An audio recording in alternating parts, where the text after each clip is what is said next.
नमस्कार, बहुत स्वागत है आपका। आप देख रहे हैं धर्मा सन्मार्ग। कार्तिक मास के कृष्ण पक्ष की त्रयोदशी को धनतेरस मनाते हैं और इस बार धनतेरस 13 नवंबर को मनाई जाएगी।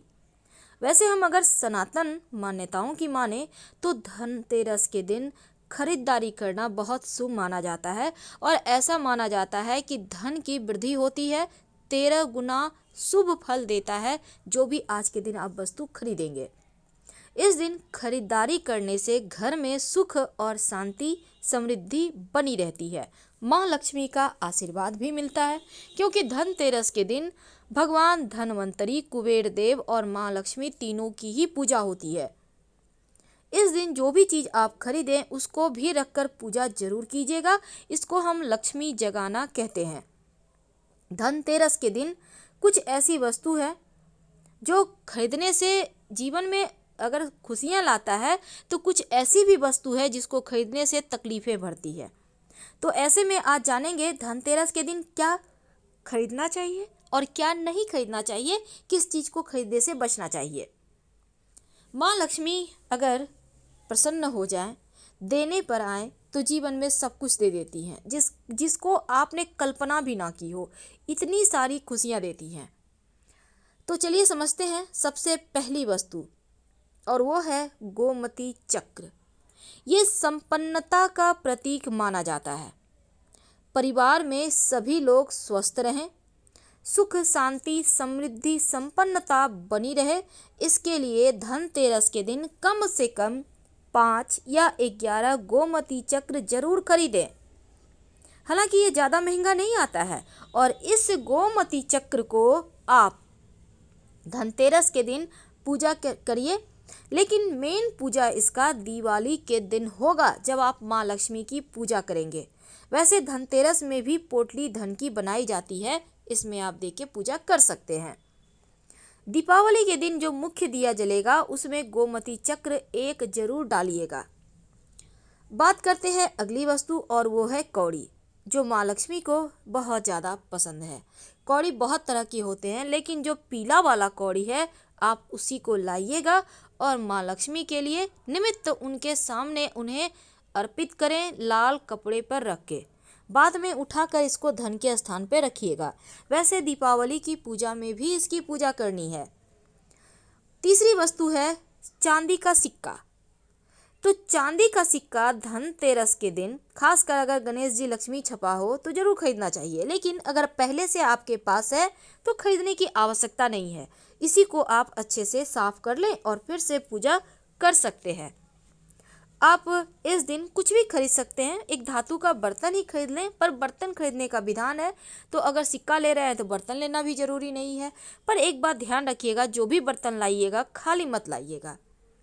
लाल गुंजा जो माँ लक्ष्मी को आकर्षित करता है, धनतेरस के दिन लाल गुंजा और कमल गट्टे का बीज अगर आप ले आते हैं और इसको रात में पूजा के समय आप माँ लक्ष्मी को अर्पित करते हैं तो पूरे साल जमकर आता है। धन दौलत खुशियाँ आपको कमी नहीं रहती। और ये लाल गुंजा आप धनतेरस के दिन जरूर खरीदिए। अगर आपके पास पहले से है तो आवश्यकता नहीं है खरीदने की, लेकिन घर में जहाँ भी आपने रखा है उसको निकाल के मूर्ति के पास रखें। और सबसे अहम चीज़ है वो है मिट्टी का दिया। इसके बिना तो हमारा 5 दिनों का महापर्व अधूरा है। ना तो धनतेरस में मज़ा आएगा ना दीपावली में, इसलिए मिट्टी का दिया जरूर खरीदें। और एक बड़ा दिया लीजिएगा जो दिवाली के दिन पूरी रात जलेगा, और धनतेरस के दिन 13 दिया तो जलाना ही है। और अपने घर के पूजा स्थान पे तमाम जगह आप रखिएगा। नमक जो बहुत ही छोटा सा चीज़ है, लेकिन इसके बिना लाइफ अधूरा है। तो नमक आप जरूर खरीदिए और इसी नमक से पूरे 5 दिन खाना बनाइए और खाइए। धनतेरस के दिन इसको खरीदने का मतलब है पूरे साल आपका स्वास्थ्य अच्छा रहेगा, आपका मन अच्छा रहेगा और सुखों को भोगेंगे।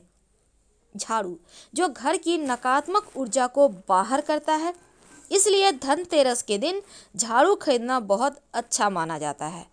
माना जाता है झाड़ू खरीदने से घर में जो नकारात्मक चीज़ें हैं, जो किसी ने कुछ कर दिया है, तंत्र मंत्र वगैरह, वो समाप्त हो जाता है। और इसी झाड़ू से पूजा करके आप इस्तेमाल कीजिए। पुरानी झाड़ू को दीपावली की सुबह झाड़ू लगाते हुए पूरे घर का कचरा के साथ त्रैता को बाहर कर दें। धनिया, जो माँ लक्ष्मी को सबसे ज़्यादा पसंद है, और धनिया धनतेरस के दिन ज़रूर खरीदिए। इसको आप एक मिट्टी के बर्तन में थोड़ा सा रखिए, उसमें एक कॉइन रखें, थोड़ा पानी डालें और दीपावली के दिन बो दीजिएगा। थोड़ा धनिया आप पूजा के समय माँ लक्ष्मी को अर्पित करें दिवाली के दिन, और उससे भी उठाकर थोड़ा सा आपको मिट्टी में बोना है और थोड़ा सा अपने धन के स्थान पर लाल कपड़े में डालकर रखना है। ये बहुत सिंपल उपाय है, लेकिन करना जरूरी है। हल्दी का बीज, हल्दी का जो गांठ है, वो हल्दी साबुत हल्दी लेना है, गांठ वाली हल्दी, पीली वाली। ये हल्दी आपको पूजा के समय व्यवहार करना है। जब आप माँ की पूजा कीजिएगा तब इस हल्दी की गांठ को लाल कपड़े में रख कर अर्पित करें और बाद में बांध कर दो गांठ, कम से कम आप खरीदिएगा 5 गांठ। खील, बतासे और यहाँ पर चीनी के खिलौने, ये अंजूरी भरकर 3 बार माँ को अर्पित करने का विधान है। यानी जैसे खील, बतासे और चीनी के खिलौने सबको एक जगह रख लें, एक बर्तन, बड़ा से बर्तन में, और फिर दोनों हाथों से अंजूरी बनाकर 3 बार उठाकर माँ लक्ष्मी के चरणों में रखें और पूरे साल इसको प्रसाद के रूप में आप स्टोर करके रखिए, खाइए। आपको हर काम में सफलता मिलेगी, माँ का आशीर्वाद बरसेगा। धनतेरस के दिन माँ की, गणेश जी और माँ लक्ष्मी दोनों की ही मूर्ति लाने का विधान है। किसी एक का मूर्ति मत लाइएगा, जब भी लाइए गणेश जी और लक्ष्मी जी दोनों का, क्योंकि धन के साथ अगर बुद्धि भी रहे तो ज़्यादा अच्छा माना जाता है। तो ये तो थी कि क्या लाना चाहिए, लेकिन क्या नहीं लाना चाहिए। धनतेरस के दिन भूल कर भी तेल मत लाइएगा, चाहे वो सरसों का तेल हो, वो घी हो, वो रिफाइन हो या फिर कोई अन्य। धनतेरस के दिन तेल नहीं खरीदना चाहिए, आप पहले से खरीद लें तो ज़्यादा अच्छा है। धनतेरस के दिन तेल खरीदना अच्छा नहीं माना जाता, और कोशिश करें कि आप पहले से खरीद कर रख लें। धनतेरस के दिन नुकीली चीज़ें भी नहीं लेना चाहिए, जैसे चाकू, छुरी, कैंची, ये सभी चीज़ें लेने की मनाही होती है। आर्टिफिशियल ज्वेलरी भी धनतेरस के दिन नहीं खरीदना चाहिए। ऐसी चीज़ें खरीदिए जो 13 गुना बरकत दे, ऐसी चीज़ें मत खरीदिए जो हानि करवाए। और इस दिन काले रंग के कपड़े भी नहीं खरीदने चाहिए। आपको खरीदना है तो लाल रंग का या सफ़ेद रंग का कपड़ा खरीदें, ये जीवन में उमंग लाता है, शुभता बढ़ाता है। वैसे तो धनतेरस से लेकर भैया दूज तक या दीपावली तक कम से कम 3 दिन आप नाखून काटना, दाढ़ी बनाना, बाल कटवाना, ज़ोर ज़ोर से चीखना, चिल्लाना, ये सभी मना होता है। और ना ही आप माँ लक्ष्मी की पूजा के समय ताली बजाइएगा, नहीं बजाना चाहिए। माँ लक्ष्मी को शोर पसंद नहीं है। स्थिर से धीरे आवाज़ में आरती कीजिए, स्तुति कीजिए, उनसे प्रार्थना कीजिए, मनोकामना पूर्ण होगी। हर हर महादेव।